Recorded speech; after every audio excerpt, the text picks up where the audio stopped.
So our microwave stopped working the other day, and I found if you hit it, it'll kick back in.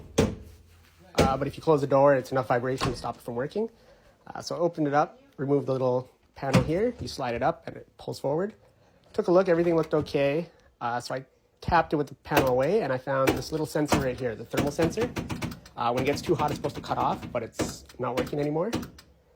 So if you hit it in that exact spot, it'll kick in. So I'm going to pull this little sensor out. And this is what it looks like. So I'll just order a new one of these, put it in, and it'll be good to go.